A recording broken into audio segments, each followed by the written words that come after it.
Now it's my pleasure to introduce our speaker, Mr. Ed Posey, and he comes to us from Joplin, Missouri, by way of Texas at some point. And I don't know. I know I've heard his story before, but maybe it's changed in a couple of years. I don't know. I'm anxious to hear your story, Ed. So thank you for showing up and sharing with us tonight.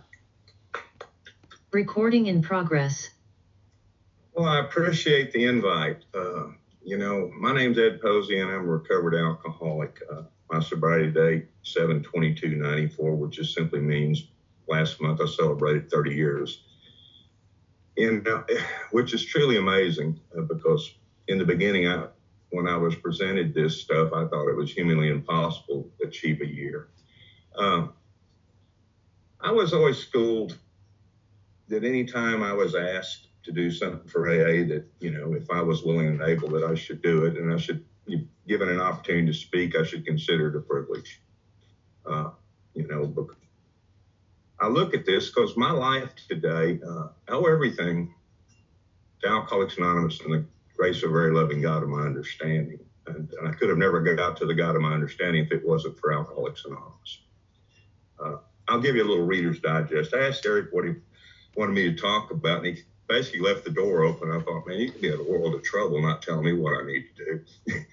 The wheels can come off of me at any given moment. But I'll give you just a Reader's Digest on me. I mean, I knew nothing about alcoholism. I had some ideas what AA was about, but I really was very ignorant of all this stuff. I look back in my life, because I do a lot of reflecting. I do more so today because I'm older, but I had to do reflecting when I was presented with the problem of alcoholism. And then I had to do some honest soul searching, if you want to call it, when I was presented with a solution. But I look back at my life and realize that out of the gate, I never drank normally. I just didn't. I can remember my first drink. I can remember the first time I felt the effects of alcohol. And the first reason I picked up the first drink was just because I wanted to be cool. I don't come from a family if there was any alcoholics in my immediate family. My dad drank a little bit. I never saw him drunk. My mom didn't drink. My sisters didn't drink. Not that this has anything to do with it. I know my father's father was a raging alcoholic and a pretty much mean drunk, but I never met him because he died of alcoholism before I ever met him. And not much was talked about it. But I picked up the first drink just because I wanted to be cool. It looked cool. My family would have social functions on Sunday with grandmas and all this stuff, and they would get together. We'd have dinner and stuff, and they'd sit there and play bridge as a group of them or whatever, and they would have what you would call cocktails back then, right? And I remember the first time I slipped off in the kitchen, just wanted to be cool and see what this is all about, and I poured some of that stuff in a glass and drank, and I thought, well, that stuff's terrible. So, it's no big deal. Now, you're talking about, I don't know, 8 years old or something, pretty young. But I also know I had an attraction to those neon signs. I mean, I was not one of these stay-at-home drinkers. I was out at large in public and probably should have been locked up at some point. I don't know. But I had an attraction for that lifestyle. It looked exciting to me. Some of you may remember the old Untouchable movies that were in black and white. If you ever watched that stuff, you had Elliot Ness, who was a straight and narrow with his tie, and you had the gangsters that had the chicks, the booze, and the cars. See, that was an attraction to me. That looked like fun. And I'd be lying to you if I didn't tell you I had a lot of fun drinking. I mean, I did things I would have never done. Get up on stage, sing people, met people, socialize, and just had a blast. It was very exhilarating, just as in Bill's story. It says it was taking an exhilarating and more important part of my life, and that was all good. And it never occurred to me, really, that my drinking was a little bit different than some of the people I hung out with. I mean, it just never occurred to me. So there really wasn't a reason for me to pick up the first drink. And I can't really tell you when it became an obsession or necessity to me exactly. But I can tell you the first time I felt the effects, I pursued that effect. Now, could I have quit at that time? I don't know. But the truth is I didn't really want to because I was really enjoying the effects and having a good time. didn't cause me a lot of problems. Keep in mind, I grew up in the 60s and 70s. There was a whole lot of chemicals and shit in the middle of this stuff, which got me in a lot of trouble. Those ebbed and flowed, went out of my life. It was they caused me problems legally is what it did. And so that wasn't that big a deal. I could picture life without that. But unbeknownst to me, I couldn't picture life without alcohol. And I'd never thought about it. So I look back in my life and how this came to be was 1994. I had lost everything on God's green earth and nobody wanted anything to do with me. And I was damn near dead. I'm not a big guy. So kind of like Bill, you take 20 pounds off of me. I was pretty malnourished and I was close to death. My family feared for my welfare, and I feared that I would not recover from this. I really didn't.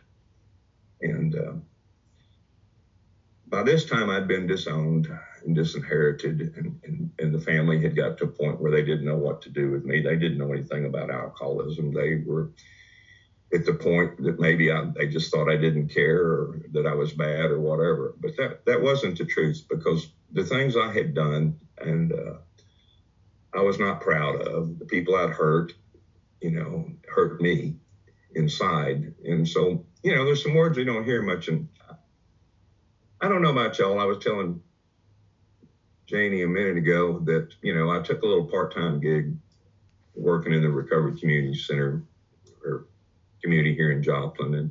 And I hear a lot of stuff, and a lot of it I don't agree with, and that's okay. I keep my opinions to myself. Welcome to our tradition, that didn't make a lot of sense. But the words we don't hear anymore, I don't hear much of, is shame, guilt, and remorse.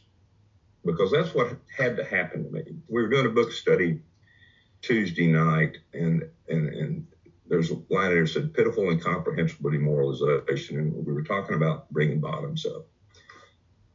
And to me, a bottom is simply this. It takes something pretty tragic or pretty hurtful for me to kind of get to that pitiful part. But incomprehensible demoralization means I cannot explain to myself how it happened.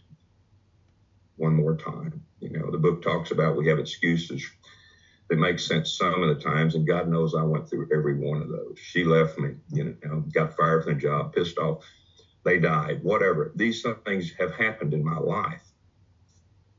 And for normal people to go out and have a couple of drinks, that would make sense.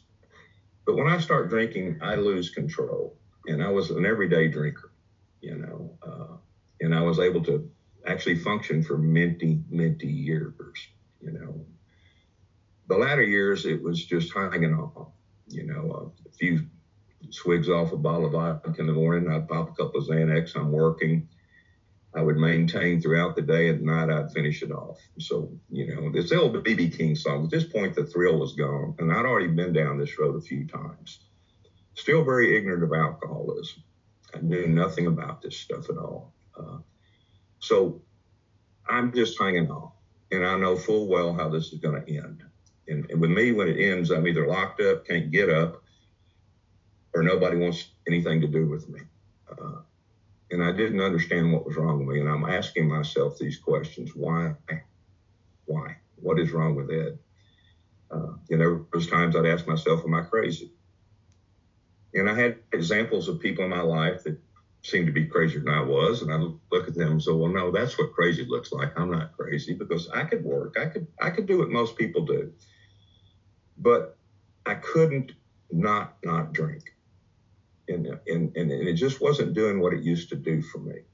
So I was baffled a lot. But once again, I'm doing the only thing I know to do out of ignorance.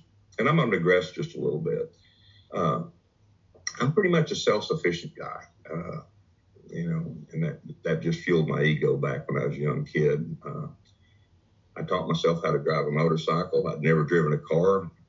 I'm in elementary school. I steal my dad's car. Of course, my first trip, I wrecked the car. And, I taught myself how to ski. I pretty much, without asking for help or doing things, I was able to achieve a lot of different things. And you go look at Bill and you go look at Bob and some of the other, their stories are similar. I mean, they achieved different things, but they were self-driven. And And I had these characteristics, which, fueled my ego, and my ego was probably bigger than my abilities, but I don't know. There was times I wanted to be number one, and growing up, I was second fastest guy in the school. I played sports. I started in grade levels a year ahead of most people, and once again, that fueled my ego, But I remember one day when I just walked away from that, Ellen, back in junior high school, I would go to school drunk, and other people weren't doing that. So I wasn't drinking like other people. We would drink on weekends with guys from school, and I would keep the remaining bottle, and I'd finish it off. I'd do those things. But once again, out of ignorance, one of the things I do today, talking with young people and stuff like this, I'm not their sponsor, but at least I can talk about the problem, hopefully, as we all understand it. The inability to control the drink and the other inability to leave it alone. That's chronic alcoholism. When you get young people, a lot of times, if you would have presented me this back then, I probably would have pocketed the information, but had I known, there's always a good chance that I would not have wound up where I did. Maybe I would have gotten sober sooner. And that's always my hope for younger people, is they don't have to go through what I had to go through just out of ignorance. Our groups, the groups I've been involved with for years, we do one thing only. We study the big book and we carry a message, and we're pretty unified in that. I was thinking about the fifth tradition, which is carry its message to the alcoholic who still suffers. And I pondered that for years. And I was doing a tradition talk, and somebody I know, whether they're in Chicago or whatever, kind of focused in on afterwards.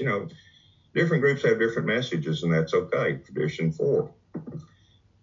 But our message was simply this: having had a spiritual awakening results in these steps, and this is what you want to do, then my job and my responsibility is to work with you and have a clear understanding of the problem. Because not everybody drinks the same, not everybody has the same injuries or consequences, whatever you want to call them. I never had a DWI. I should have had a bunch of them. Never been in prison. Really doesn't have anything to do with alcoholism.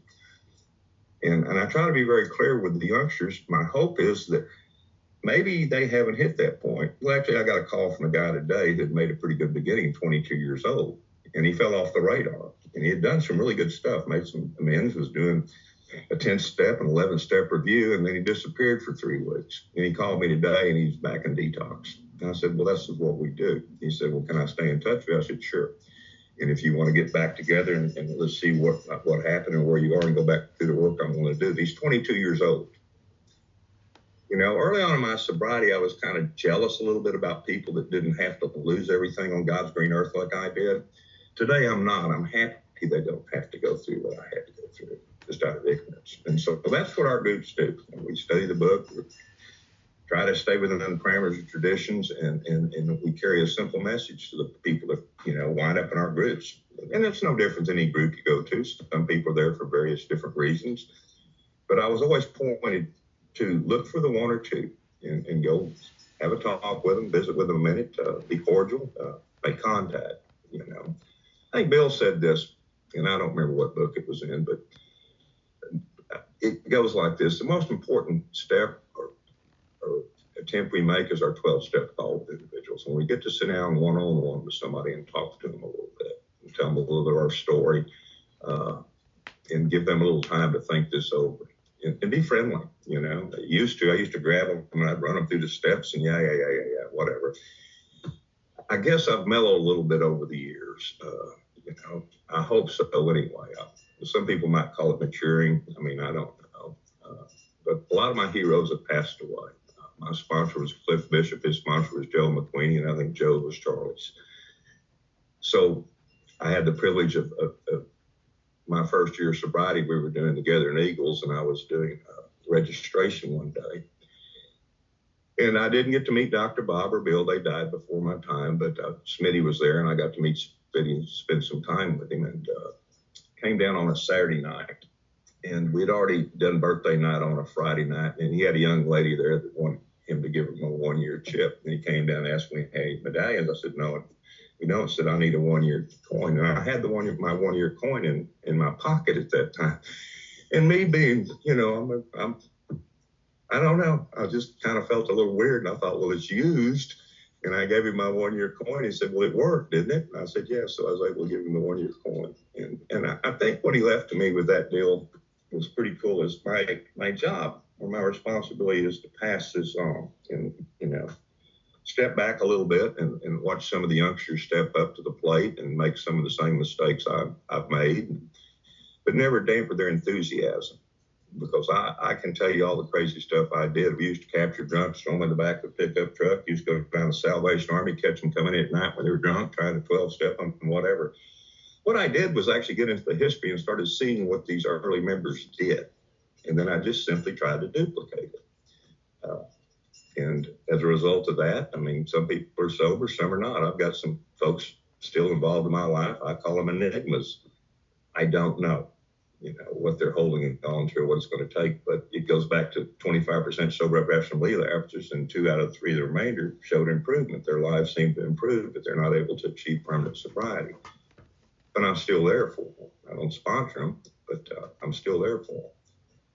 So in my sobriety, a lot has happened. I was able to maintain a job, worked an 8-to-5 job for 25 years. Part of my spiritual awakening or the revelation, whatever you want to call it, was I had nowhere to go after I was in that detox facility. And that's where my sponsor was. And he talked about the problem of the body. And that made sense to me. I already understood that I couldn't control it, but it never occurred to me that I could not leave it alone. That thought had never occurred to me in my entire life, that I would lost the power to choose whether I drank or not. But the moment I heard it, it made sense. And the book said it explained many things to myself that otherwise I could not account for. And the first time in my life, I understood what was wrong with it. I was not a moral leopard anymore. I had done some things I was not proud of. I'd hurt people I loved and cared about, not intentionally, but I had done these things. And so I went from thinking I was a bad person to realize I'm a sick person, and a very sick person. But go back to what I was talking about earlier. I have been very self-sufficient, very self-driven, self-taught in most of my things in life. I don't care what it was. Yeah, I had a little help, but for the most part, I didn't ask for help. I just actually got out there and did stuff and succeeded in a lot of stuff. And now, as Bill says, I was cornered at last, and that's what I was. This gentleman presented this stuff to me, outlined the program, and I knew that he knew what he was talking about. And in the same breath, he kind of scared me because I knew I didn't have an answer and he did. So I gave this stuff some thought, and I had nowhere to go at this point. Didn't have a job, didn't have a card. Family wasn't going to have anything to do with me. And I wound up having to go live at the Salvation Army, which I fought hook, line, and sinker. I did not want to go down there and live at the Salvation Army Adult Rehabilitation Center. I was too damn good for that. But that's the only place I could go. And this is where I think God kind of intervened in my life. And I'll digress in a minute and tie up all the dots. But I went down there. Now, keep in mind, most people think Salvation Army's kind of low rent skid. This place was plush, and it still is plush, very plush place. Order your meals, get cooks, televisions, weight rooms, you name it, they got it all. But you kind of work there. And so I'm in there, and by this time I'm eating 3 squares a day, and I'm feeling pretty good, and I'm thinking about that girlfriend. And I'm thinking, well, what I need to do is focus on getting a job, getting back with a girlfriend, doing the same thing I've done countless times in my life before. But this is the mind of an alcoholic, and the book cautions us 2 weeks to a month. The mind comes back online and it starts questioning things. And I was questioning things, and the urgency I felt sitting in the detox was starting to subside. But what happened at that moment, they had an AA group there called The Bridge. And it was an AA group, and I'll be damned as this guy that was in that detox wasn't doing a big book study on a Thursday night in that group. And I walked out of that meeting And you want to know what a third step looks like in my life. Third step means nothing unless it once followed by some action.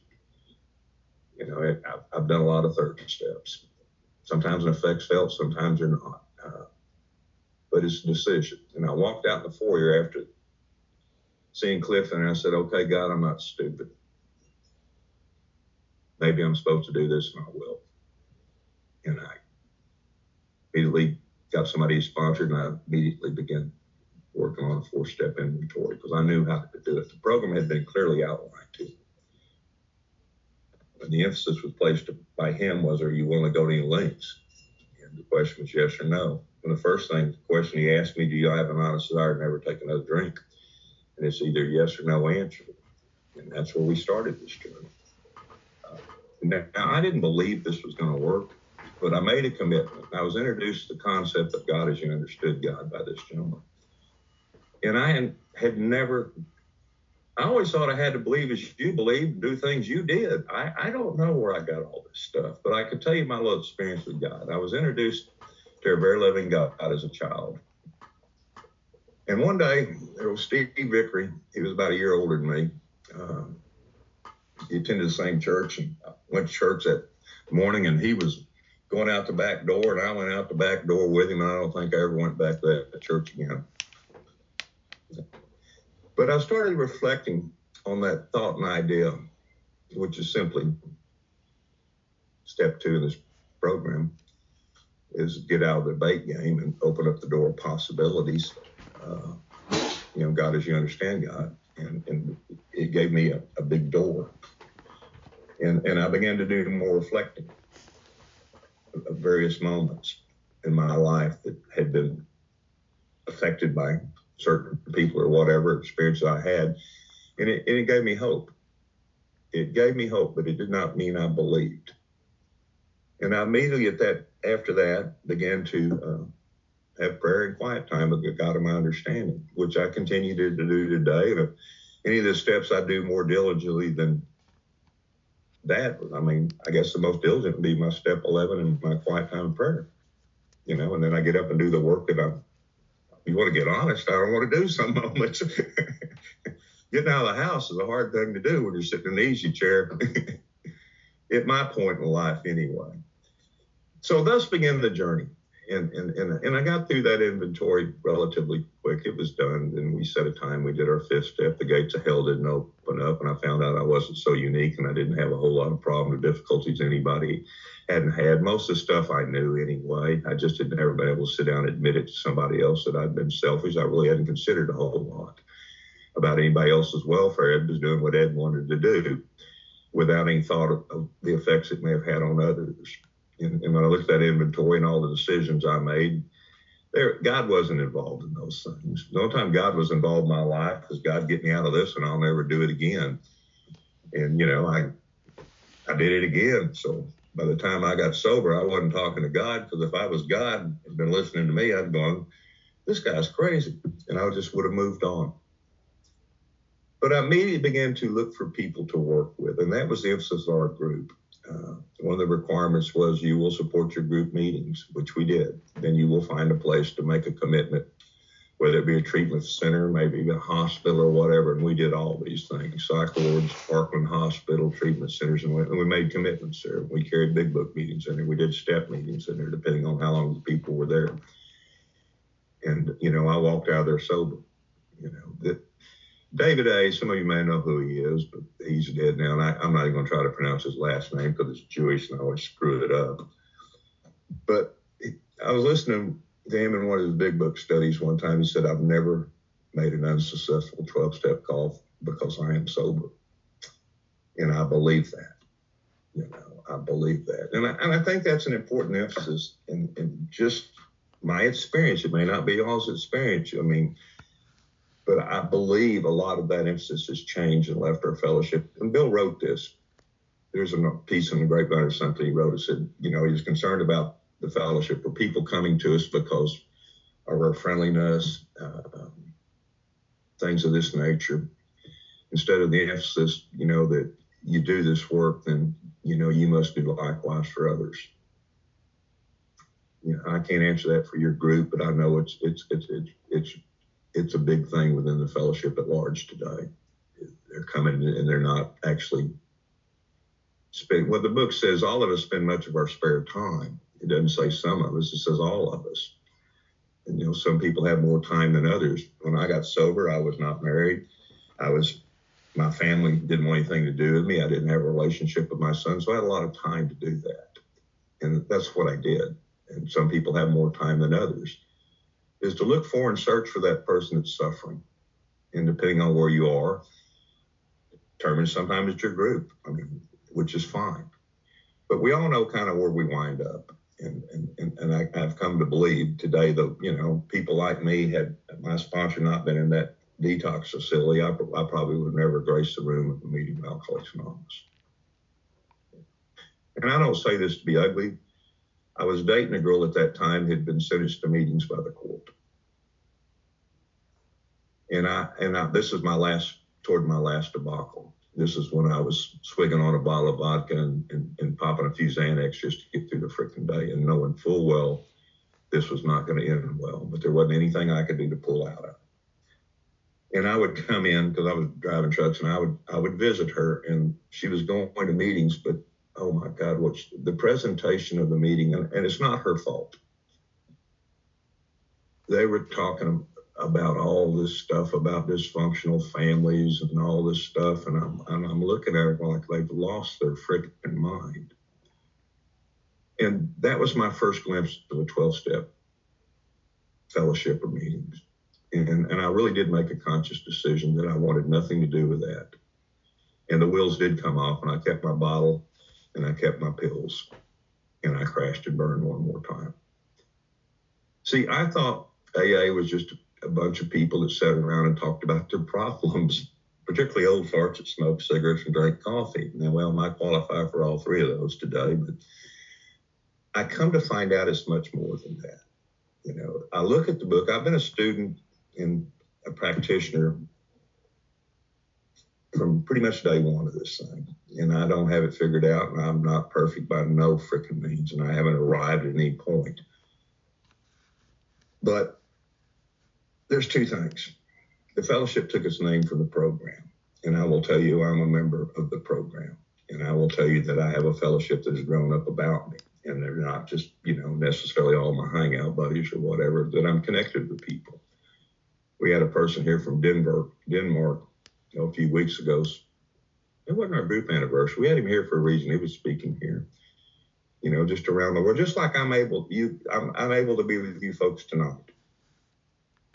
You know, that wherever we go. And the book talks about that on 17. It says what's going to hold us together is a common solution. And that's what we have in common, what I have in common with people. I mean, my sponsor held a master's in physics. I was a broke, homeless, unemployed truck driver. What the hell are we going to talk about? Drinking or recovery? We had two choices. We're damn sure not talking about physics. And that was our common bond. And that's what keeps us together. So this is, you know, my deal is that, I don't know, some people might call me an elder statesman, some people might call me a crazy old man. I don't know, it doesn't matter what they call me. One thing that was drilled in my head, you know, over years and years, and I've come to believe it's not important what you think of me, it's more important what I think about you, you know, and that's, you know, and I'm not perfect. Like I said, I catch myself, I do self-examination.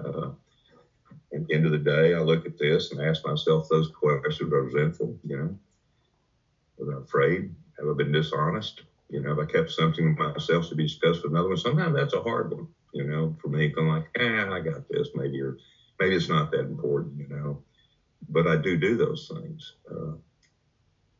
You know, it took a long time for my family to even have anything to do with me. You know, the book says some families will not come back. That's what it says. It was 5 years before I knew where my mom lived. I was not allowed in their house for 5 years. My son didn't talk to me for 2 years. So I was once again pointed to the fact that, you know, it's not contingent upon that. It's contingent upon my relationship with God and being of service. And I was always told whenever I was struggling with something, go down to the 24-hour club, find a drunk to talk to, buy him a cup of coffee. and do that repeatedly. And I found out that works. And the book says this works when other activities fail. And that's how I turn things over to God. You know, if I'm struggling, I just don't magically let go of things once and for all. But if I'm struggling, that's my solution. Go find somebody to try to help. Tell God he's got a problem and try to let go of it. And things change. And it has never failed to work. I've been through some pretty tough things in sobriety. My son died of this illness. You know, I buried most of the people in my family, but I was a guy that was officiating or the guy sitting there for them, you know, and that's just not me. You know, prior to that, my drinking days, and when I got a letter from my sister when I first got sober, was all the things I said I was going to do that I never did, and then how they used to have to hear all the excuses my mom made for me, like I'm going to show up at Christmas, I'm going to show up at the birthday party. Hell, I didn't show up, I was drunk. And if I did show up, I started shit with them, so there you go. You know, I mean, my sister one told me when I started one Christmas and I was drunk, she said, I will buy you a one-way ticket anywhere in the world you want to go right now if you'll just leave. Yeah, she had a knack of putting me in my place sometimes, but, we have a great relationship with that lady today, you know, pretty interesting. And she's one of those on my resentment list. Man, you put two know-it-alls together, conversations don't go well at the end of the day, and that's the way we were our whole life. But I was able to be there, and as I said, I mean, my dad didn't see me get sober, you know, and I will live with that the rest of my life. I come to believe that he would be happy for me. What he always wanted his whole life for me was to be happy and be self-supporting. What my mom wanted from me was to have a relationship with God, which I have today. You know, I was there the day she died. I was there the day my sponsor died. You know, I was there right after he took his last breath, and he showed me what to do. When he got ill and was not able to attend meetings, I stopped doing a Thursday night meeting. I grabbed the 2 or 3 people to go, and we did meetings at his house, and we went through every story in the 4th edition. You know, he showed me what to do, and I'll always be grateful for that. You know, the deal is, am I willing to do it? You know, the book says, or I'm willing to go to England. And I'm still willing to do that. God and I got each other on a short leash. This is the deal I made with God. If it works today, I'll do it tomorrow. And so far, it's worked today, and I'll do it tomorrow. But if it quits working, then I quit, God. You know, so it's kind of quid pro quo or whatever. That's my humor anyway. I do that when I buy a lottery ticket with him, too, and he hasn't changed his mind there either. Just check it in, you know. You know, I could tell God all the great things I'd do with it, but God probably knows best. My sponsor always told me to stay poor, and I'm still questioning that some moments, you know. I'm older, income's limited, cost of living goes up, and sometimes I get a little concerned. But I remind myself that God has brought me thus far, and I have nothing to fear. You know, if I just stay close to him, performers work well. That's another thing out of it. But he provides what I need when I need it, and that's been an amazing thing. I've needed various people in my life at different times. I went through a terrible divorce. I did not think I would recover from it. We were having problems in the marriage, and she had major brain aneurysm ruptured in her head. She got very, very, very sick and mentally.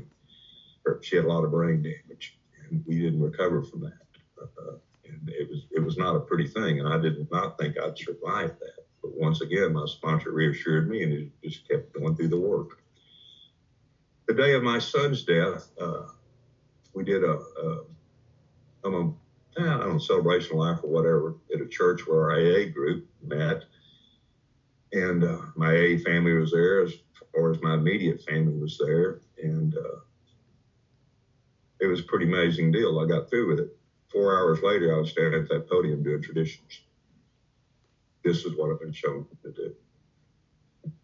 And so as a result of that, I have a pretty crazy life today. I have probably a lot of people that care more about me than I care about them some moments. You know, I have a crazy neighbor that comes over every morning. He got fried back in the 70s, but he got a hell of a heart. And we have coffee in the morning, sit there and decide that the world's gone mad. There's not a damn thing we can do about it. We laugh about it. We go eat breakfast, and I get about my day. I've got people, young gentleman, I wasn't able, small hand to help him get sober. I mean, I sponsored him. He calls me his second dad. I mean, he's taken me on numerous trips the past few years. And now let's see, another month or so, I guess we're going to Manila and back over to Hanoi or something. I don't get it, you know. But I'm grateful for those opportunities, you know, because, you know, I'm getting older and really I'm not able to do what I once could do. But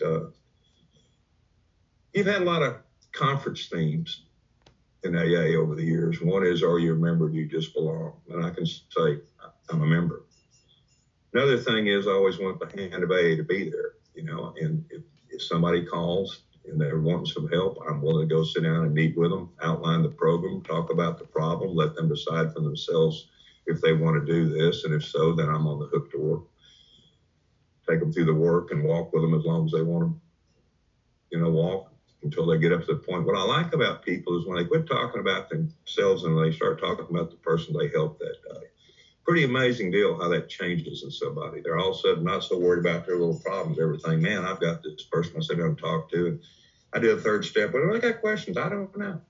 To me, that's a transformation. To me, that's a psychic change, you know, because that's my problem, is me. And I was always told, no matter where you go, there you are, Ed, and you'll be the first one looking for a drink. And that was true. That was true. You know, I cannot tell you, you know, because I'm not near as thankful or as grateful as I should be all times for the opportunity I've been given in the life I have today. But once again, I have a way to start my day, which kind of puts me in a different frame of mind. You know, when you talk about a psychic change, it talks about our reaction to life. You know, I can still think some crazy shit. And if y'all get honest, you think some crazy shit too. Or maybe you've already achieved sainthood. I haven't yet. My sponsor told me I didn't have to worry about that. It wasn't going to happen. But my reaction to it's different. Instead of me lashing out or getting resentful about it or very angry about it, generally I just have a calm about it. You know, and that always has amazed me, is how I react differently to things today. It doesn't mean I'm immune from fear of things like this, but I just don't react on them. You know, I could discuss them with somebody. I mean, I've discussed a couple of them tonight with you. I told you, you know, the economy has me a little concerned, you know. But at the end of the day, I look back at my life. I've had everything I need. If I have everything I need, what the hell do I need? You know? I mean, there's so many paradoxes in this thing that was just drilled into me year after year. And the main thing about my sponsor was he kept it very simple. He didn't get intellectual debates or philosophical thought about things. He just kept it very simple and kept pointing me to the solution. He never professed to have answers. He said, do this, do this, do this, do this, repeat, repeat, repeat. And so far it's worked. And I, you know, I mean, I guess I live pretty much like most normal people do. You know, I get up, I take care of a few responsibilities. I have friends I check on. I touch base with various people. I let them know I'm thinking about them on a daily basis. I support my home group. I have a more reliance upon God than I do myself. And when I have questionable situations, you know, I pray about it. If they're still questionable, then, you know, I can ask. I can, you know, use somebody else's sounding board. I'm not driven by my emotions, my fears, like I once was. You know, I painted a picture of what looked exhilarating to me was the drinking, chasing girls, fast cars, having a good time, flying high, you know, being number one. You know, those things don't matter so much to me anymore, but I get to watch other people enjoy them. And that's the cool part about it. And some days I have to, when my mind's not lining up with my body, and I start thinking, well, I should do those things again. That's when I remind myself, you're crazy, Ed. That part of your life is done, but you should maybe be happy for the individuals who are getting to experience it. And I try to, you know, turn my thinking that way when it comes up. So would I trade my life today for what I had before? The question would be no. You know, like I said, I had a lot of fun. I blew a lot of opportunities. And what was clear to me when I got sober, I was nearly 41 years old, but that was not why God spared my life, was to get up and go back to doing the same things I'd been doing over and over again. And I did not pursue it. Now, some people might, and that's their call, but it was clear to me that that was not why I was given another chance, because I'd been given so many chances. And I realized that my life was going to be more of service than it ever had been before, because up to that point, it had all been about me and what I could get out of it, and not about anybody else. So I did not pursue careers. I mean, well, not really. I mean, I didn't go back to school and get degrees and try to be big shot again. I took a position that allowed me to do this. And I stayed with that, an 8-to-5 job for 25 years. And I put this first in my life. And it still is first in my life. And by doing so, I get to have a life. And, you know, what I learned early on in sponsorship, I'm not there to run your life anymore. You know, initially, I made mistakes like most of us do early on in sponsoring people. But today, I make it very clear, I'm not there to run your life or manage you. I'm not there to provide you answers. I'm to point you to a solution, you know. And that is the solution is one of our 12 steps. You know, Dr. Bob said love and service boils down to two things, love and service. And what little I know about the word love, I mean, I've pondered that thing for a long time. I know what lust was. I learned a little bit more about love, but I sure as hell didn't know anything about it when I got sober. So these are things, you know, where I am today in life. I can't tell you what that will be tomorrow. But, you know, the line in the big book, the things that used to seem so important seem to matter so little to us today. And I think that's as it should be as we go through this thing. That we're still there to serve and maybe become an example or a leader and to, if I'm going to take on the role of sponsorship responsibility, know what that entails, and, you know, maybe know what my limitations are. Book Not God, who Ernest Kurtz wrote, Kurtz, or whatever his last name wrote, which if you're a serious reader, you can read, he wrote his thesis in the archives in Alcoholics Anonymous. It's a serious read, but he had access to the archives. But my reading of it is simply as we go through this, we begin maybe perhaps to understand some limitations. And you know, I love the singleness of purpose. It's one thing I do well. And when I don't know, I used to attribute it to Shoemaker, and I could be wrong, who said it's better to do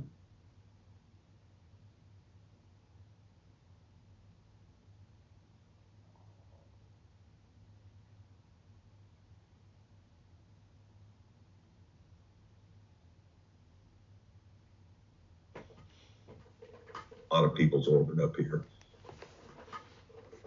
And that is, you know, where it's taken me thus far.